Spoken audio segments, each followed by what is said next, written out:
Hello and welcome to this edition of Theater Thursdays. This is the last chapter of The Open Hand by Robert Casely, and today I'll be interviewing my fellow castmate Lindsay Nance. How are you doing, Lindsay? Hey, Steve. I'm great. I'm so happy to be here.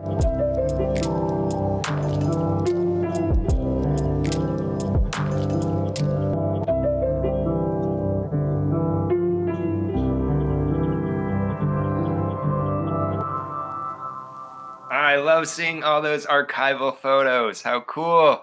Well, Lindsay, I'm coming to you from Knoxville, Tennessee, native lands of the UT Muskogee Creek and Cherokee Nations, and home to the University of Tennessee and its 8th best MFA acting program in all of the USA and the UK, where you and I were classmates in the MFA acting class of 2016.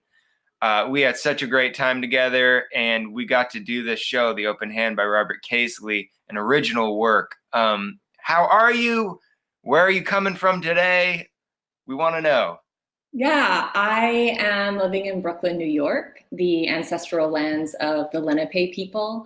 I've been living here since just after graduation and doing bunch of different things from acting on stage, film, teaching, acting and movement, and yoga.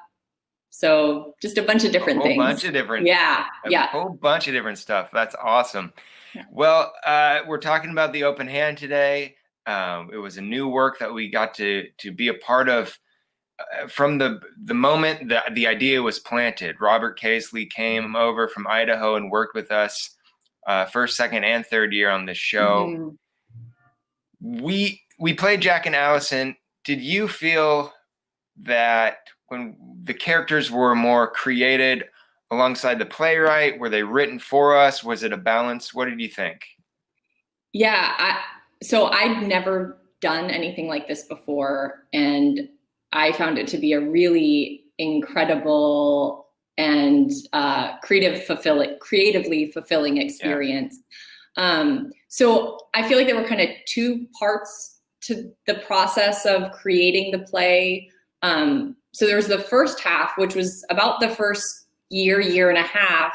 And that was actually, it wasn't just the people in the play, but it was also our classmates. So the 8 of us, and then Cal and Rob in a room together, telling stories, doing improv,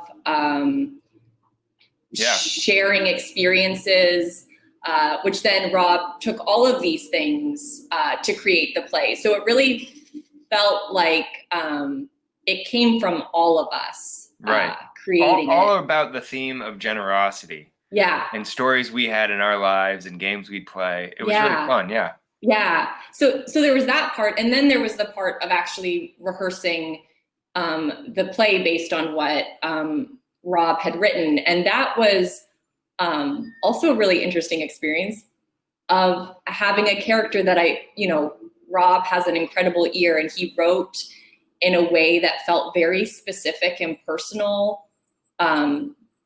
Certainly to me, it felt very intimate to have somebody write a role that really felt like it was in my voice. So part of that made it really, there was an ease to it. Right. Because I felt like Allison was me, I was Allison. That line felt blurrier than usual. Right. But it was also scary because it felt like, wow, Rob saw all this and was able to articulate it. Yeah, these characters we created alongside this ensemble and with Rob, but at the same time, I do think our personalities, who we are infused in these characters, both the good and the flaws, in ourselves, we see in them. Yeah. But it was so special. I love the new work process. I love being a part of workshopping new plays, but typically you have at least a rough draft, a first draft that is given to you, and that's where you first, are introduced to the characters. But for us, we got to be with this show from the time that the seed was planted, just the idea, before words were on the page, which was so cool. Yeah. Now, you played Allison, the protagonist of this play. We really follow her through line, and she certainly changes arguably the most from beginning to end. Um, all the characters changed a lot. They're great characters.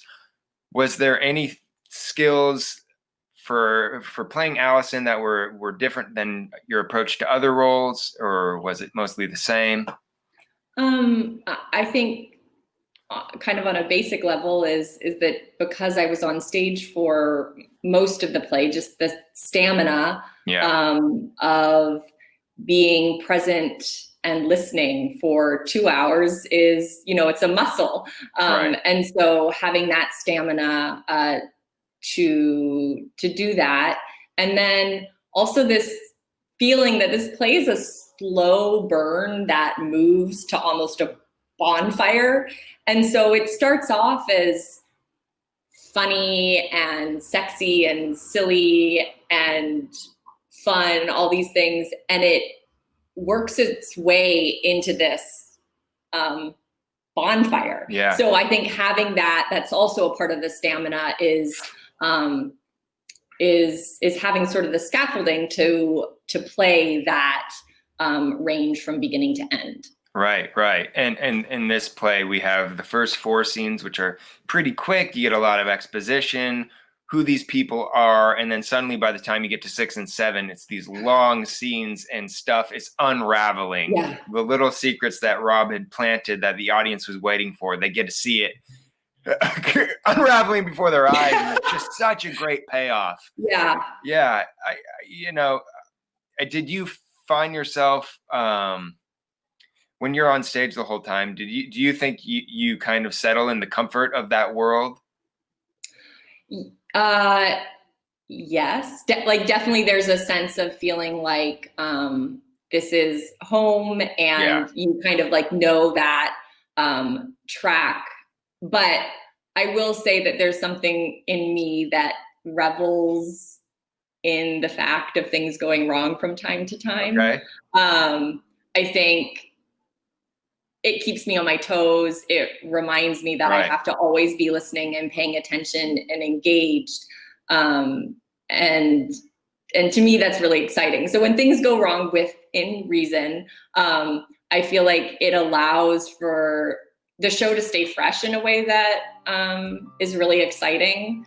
And so little things, like there was one night where after the bedroom scene into the dinner party, where it's a quick changeover, I'm pulling on my pants and pulled too hard, I guess, and the back of the waistband just kind of came off in my hands. And I was like, well, okay, I have to go on stage. Like we can't call costumes to fix this. So the jeans were black, my shirt was black. So I, tucked the shirt in and sort of hoped that it could at least last for that scene. And maybe nobody else noticed, but it's those things that you're like, that keep you present in a way that for me is really exciting about live theater. Right. Costume malfunctions. You just kind of have to adapt them to your character. Like my jeans were like skinny jeans that I had to take off and put on real quick. So the characters just became frustrated. Like, darn you jeans. We're trying to do this bedroom scene and we can't get the jeans off. So you just incorporated it into the relationship.